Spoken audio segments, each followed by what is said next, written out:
Any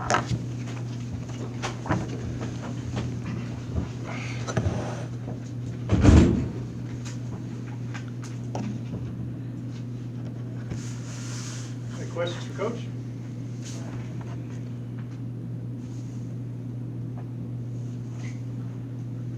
Chris, talking about getting defensive stops, how much of that is just you being able to see that your team is being consistent on defense as far as getting 3 in a row, mounting to a kill? Well, I just think that defense wins games, and your offense from time to time is going to struggle. You're going to have times where you miss shots, and if that's what you're relying on to win games, you're going to be in for a rude awakening some nights. And so, we want to get to the point where we, pride ourselves each and every single night, getting defensive stops. We're going to see all different styles of play, and I think the team that put together the, consecutive stops on the defensive end puts himself in position to win. So it's certainly valued in our program. You've won 2 really big games in a row, and you've done some good things on defense, but how much can you still get better? In what areas do you see the biggest need to improve? Well, I think that we can certainly get a ton better. I don't think that we're anywhere close to where we can be. I think it starts with our ability to keep the ball in front of us as individual defenders. Every guy might have limitations. Some guys it's size, some guys it's quickness, but I don't care what defense you play, if it's zone, if it's man, if it's extended, if it's full court, if you can't keep the ball in front of you, it's going to lead to problems. Layups, drive and kick threes, fouling, whether it's the guy on the ball or your secondary defender. So that's where it starts for us, and I think we got to get a whole lot better in that area. And then I think the second part that we have to improve greatly on is just our communication. I don't think we're a team that plays on mute. But at the same time, I think we can do a much better job of supporting one another when we're off the ball, recognizing the things that are happening on the floor, and communicating those at a high level. We're getting better, but we have a long way to go. Do your expectations change? With wins like you've had this past week? Mine don't. For your team, the way that you can view what their ceiling would be, do they change at all? Mine don't. Maybe outsiders do, but I said at the beginning of the year I would be disappointed if our team's not a tournament team. Maybe people didn't, listen at the time, but I'm not trying to make a wild proclamation. I just think we have enough talent, and do we have enough toughness? Do we have enough togetherness? Are we able to be resilient enough when we hit a skid, whether that's in game or in the season? And we still have ways to go. We still have a lot to learn about ourselves, and we still have to continue to improve. Chris? Go ahead. Well, go ahead. Kent? This Kent? You mentioned those defensive principles. Those will get tested tomorrow night. This is a team that spread the floor, and they've got everybody can shoot. Yeah, they're one of the best three-point shooting teams that we faced to date. I think they, in 4 of their 7 games, they've made 10 or more three-point shots, and they shoot it at all 5 positions. They don't necessarily stick a guy on the block the entire possession, so you'll have a lot of 5-out opportunities that you have to defend. They're a drive and kick team, and again, whoever they kick to is more than capable of shooting the 3. So we have to be able to, again, keep the ball in front of us and be there on the catch with guys that can shoot the ball at a high level. Chris, down the stretch of games, obviously Michigan State, Seton Hall went a lot better for you guys than, let's say, Tennessee and Marquette. Have you seen a difference within your guys those last few minutes down the stretch, a toughness maybe? I don't know. I still think we made mistakes in all 4 games that we're trying to learn from. I think we maybe made less mistakes, in the last couple of games. But, there's certain ways that you can, end a game. I think when you look at our Seton Hall game, when we're up 1 point, we call our final timeout with under a minute. And, Kristen comes off a high ball screen and goes down the lane. And instead of, taking an off-balance, 1 foot, jump in the air to pass approach, he comes to a jump stop and sort of surveys, what he has. Darius does a great job of moving off penetration right in front of our bench. but not really freed enough to maybe passing the ball. Steven did a great job at rolling to the rim. He collected a lot of defenders. And then CeCe has a presence of mind to pivot, stuff that we work on every single day. Find Ryan with a great pass, and who wouldn't want him shooting the ball? So that's just one indication of making the right play. Conversely, when they shot their desperation three and Malik contested in front of their bench, Darius forgot to block out. And, we just got lucky that it was an air ball. What happens if that caroms off the rim, his guy gets it, and they get an and one. Now they cut a 4-point lead to 1 with, 15 seconds or 5 seconds on the clock or so. We don't have any timeouts to inbound. Inbounding was sketchy as it was. So there were some things that we did well. There were some things that we did poorly. Hopefully we continue to learn. As I said before, never accept in victory what you wouldn't accept in defeat.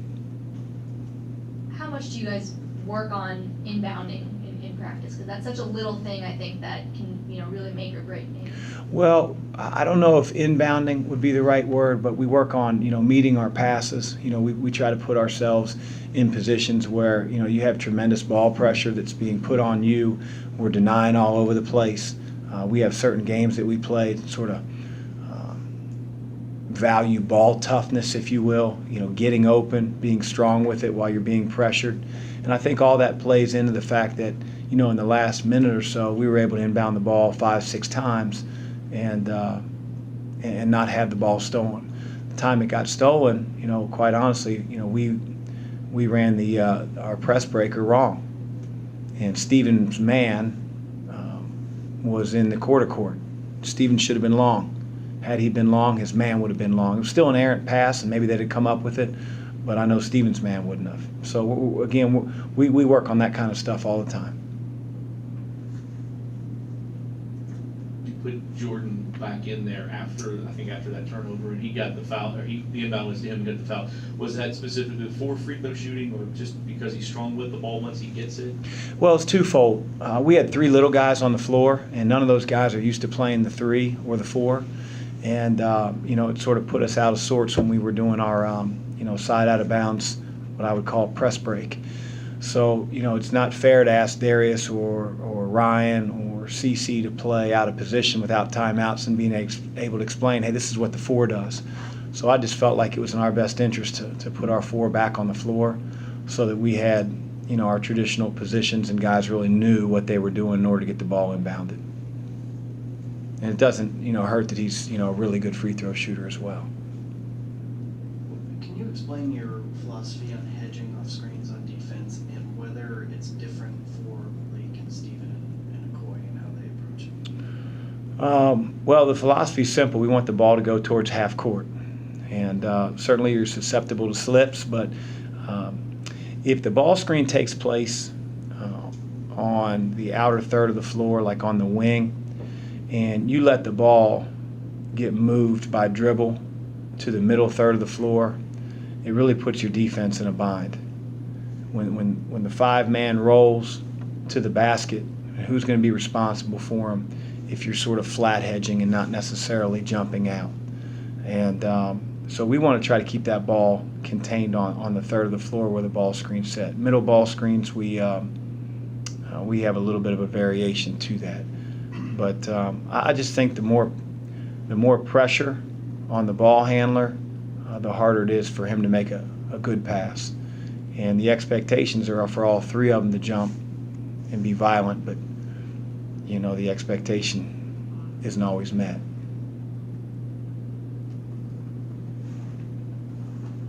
What are your impressions of their point guard? He had a triple-double last year. He's had 3 great games in a row here. Yeah, he's small, he's quick, he has the ball in his hands a lot. So, their coach uses him in ways to generate shots for his teammates. And, it's one thing if, you're a water bug point guard but you can't shoot, because there are a lot of those type of guys out there. But he shoots it at such a high level, and he looks for a shot. So he really puts a lot of pressure on the defense. But he's crafty, he's really, really quick, and he shoots it at a high level and generally makes the right play. So we got our hands full. We got a really good point guard, maybe not a household name coming in, but a really good point guard coming in our arena tomorrow. you said last week that you hadn't been involved with the football coaching search, but I was wondering if you had had a chance yet to talk to the new coach who's arriving today. We have a new coach. I have no idea. I worry about Central Arkansas. I have all the confidence in the world that Vince hired the right guy, but no, I haven't talked to anybody outside my coaching staff and family over the last couple of days.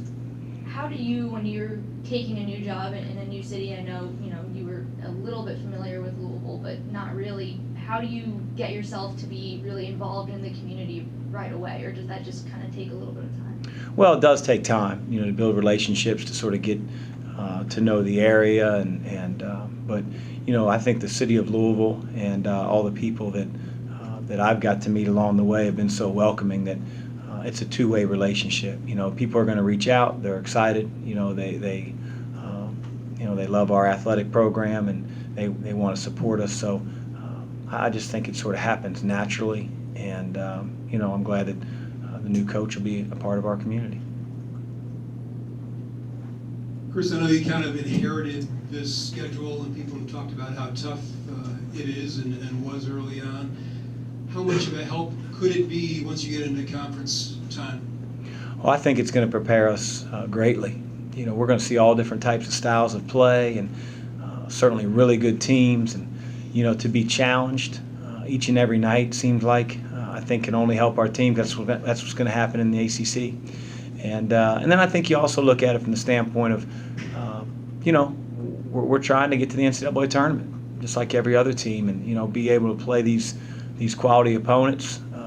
If you knock them off, it gives you a leg up when that committee's meeting. So, we're always going to try to challenge ourselves, and certainly the schedule has done that this year.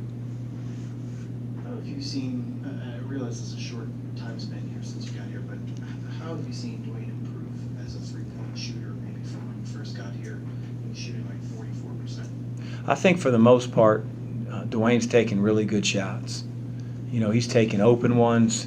He's not forcing his looks. I think that, I said this earlier in the season, that if we win, let's say we win tomorrow night, we're fortunate enough to win, and Dwayne takes 2 shots, there would be zero pouting in the locker room by Dwayne Sutton.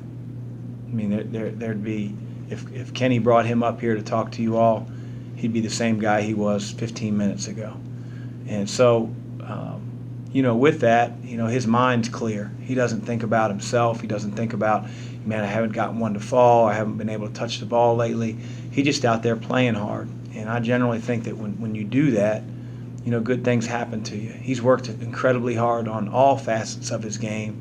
His coaching staff has a lot of confidence in him. And, when you see the ball go in a few times on the big stage that he did when we were at Barclays, I think it, gives you great confidence when you step into that next one.